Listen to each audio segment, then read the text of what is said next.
पाणी मागत होता त्याला पाणी सुद्धा पाजण्यात आलेलं नाही आणि जवळपास 1.5 ते पावणे 2 तास त्याला फक्त आणि फक्त मारहाणच केलेली आहे।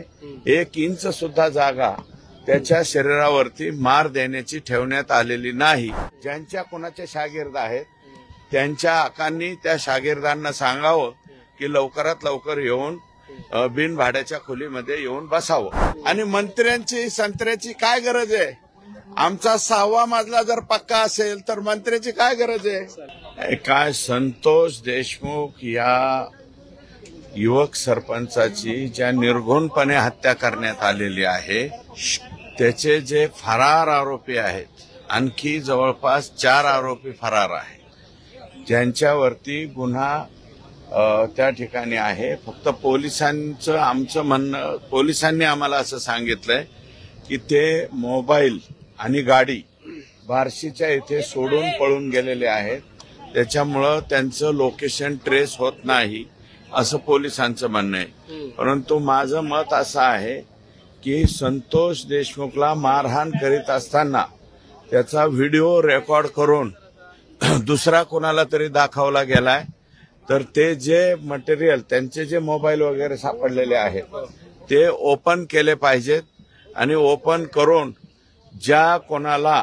तो व्हिडिओ कॉल रेकॉर्ड करून दाखवण्यात आलेला आहे, ज्याला दाखवला गेला असेल त्याला सुद्धा 302चा आरोपी त्या ठिकाणी केला पाहिजे। आणि पाणी मागत होता त्याला पाणी सुद्धा पाजण्यात आलेलं नाही आणि जवळपास 1.5 ते पावणे 2 तास त्याला फक्त आणि फक्त मारहाणच केलेली आहे। 1 इंच सुद्धा जागा त्याच्या शरीरावरती मार देण्याची ठेवण्यात आलेली नाही।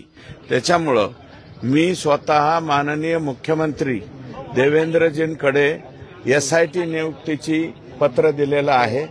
ते आज किंवा उद्याच SIT नियुक्त व्हावी आणि लवकरात लवकर, कारण याच्यामध्ये गोंधळ होऊ नये, अगोदर CID चौकशीची ऑर्डर झालेली आहे तिच्यामध्ये, कारण जनतेमधून किंवा पब्लिकमधून तिथं जे आंदोलन झालं होतं त्या आंदोलनामधून तशा प्रकारची मागणी आली होती।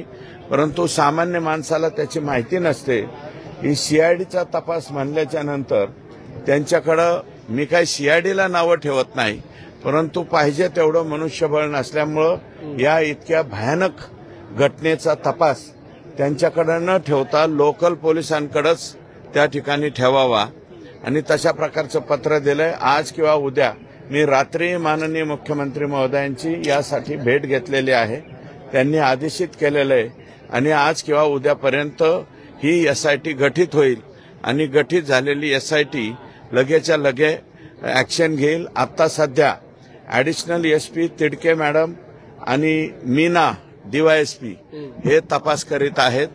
तर म्हणजे विमा कंपन्या ज्या पद्धतीनं काही ह्याच्यामध्ये म्हणजे विनाकारण विमा मागण्याचं काही जे प्रकार होतात त्याच्यासाठी विमा कंपन्या काही डाटाचा वापर करतात, तशा प्रकारचा डाटा यांचा तपासला पाहिजे।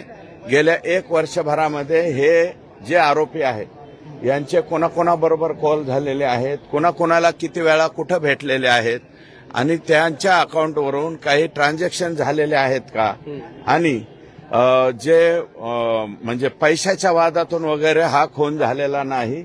मुळात संतोष देशमुख हा युवक सरपंच 3ऱ्यांदा सरपंच झालेला आहे, त्याला स्वतःचं राहायला घर सुद्धा नाही, अतिशय गरीब आहे। फक्त दलित समाजाच्या एका वॉचमनला मारहाण केली म्हणून, का मारहाण करायला फक्त विचारायला गेला म्हणून इतक्या बेरहमीने त्याला मारण्यात आलेलं आहे।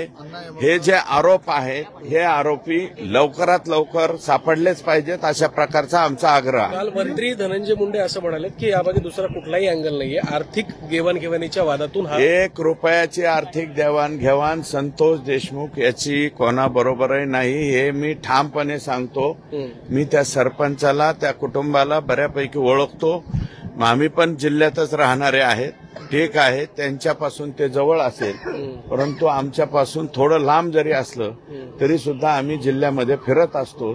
त्याच्यामुळं ₹1 ट्रान्झॅक्शन किंवा देवाणघेवाण सापडली तर मी तुम्ही म्हणाल त्या शिक्षा भोगायला या ठिकाणी तयार ज्या आहे. नावांची ज्या नावांची चर्चा यामध्ये होते, अंबादास दानवे, वाल्मिक कराड यांना अटक करा असं मागणी करतात. बरोबर, हे बघा, अंबादास दानवे साहेब हे विरोधी पक्षनेते आहेत. त्यांनी काय मागणी करावी काय नाही हे मी सांगू शकत नाही. मी फक्त एवढं म्हणलंय की तो आका शोधून काढला पाहिजे असं माझं मत आहे. आणि तो आका सापडण्यासाठी या आकांची आणि या गुन्हेगारांचे किती कॉल एकामेकाबरोबर झालेले आहेत हे तपासावे. हे आका तपासावा आणि आकांचा आका सुद्धा कोणी आहे का हा सुद्धा तपासावा असं माझं प्रामाणिक मत शेवटचा आहे. प्रश्न, इतके दिवस झाले यामध्ये घटना होऊन तरी सुद्धा अजून 4 आरोपी फरार आहेत. कुठेतरी राजकीय दबाव आहे? मला वाटत नाही. राज्याच्या मुख्यमंत्र्यांनी एकदा सांगितल्याच्या नंतर याच्यामध्ये पोलिसांच्या वरती कुणी दबाव टाकील किंवा पोलीस कुणाच्या दबावाला घाबरतील अशी परिस्थिती नाहीये. फक्त वेळ याच्यामुळे लागतोय की त्यांच्याकडे कसल्याही प्रकारचं साधन नाही. आता पोलीस त्यांच्या पद्धतीने काम करीत आहेत. आमचं समाधान आहे. परंतु याच्यामध्ये दिरंगाई होता कामा नये. हे आरोपी जेरबंद झाले पाहिजेत आणि ज्यांचे कुणाचे या लोकांशी कनेक्ट आहेत, जे त्यांचे शागिर्द आहेत, ज्यांच्या कुणाचे शागिर्द आहेत, त्यांच्या आकांनी त्या शागिर्दांना सांगावं की लवकरात लवकर येऊन बिनभाड्याच्या खोलीमध्ये येऊन बसावं असं आमचं मत आहे. नाही, नाराज वगैरे होत नसते. तो पार्टीने निर्णय घेतला. इच्छुक कुठपर्यंत असतो, संधी मिळेपर्यंत प्रत्येकाने इच्छुक राहिलं पाहिजे. आणि मग ज्यांना संधी मिळाली ते खुश आणि ज्यांना नाही मिळाली नाराज होण्याचं काय कारण नाही. भविष्यामध्ये मिळेल संधी, नाही तर नाही मिळेल.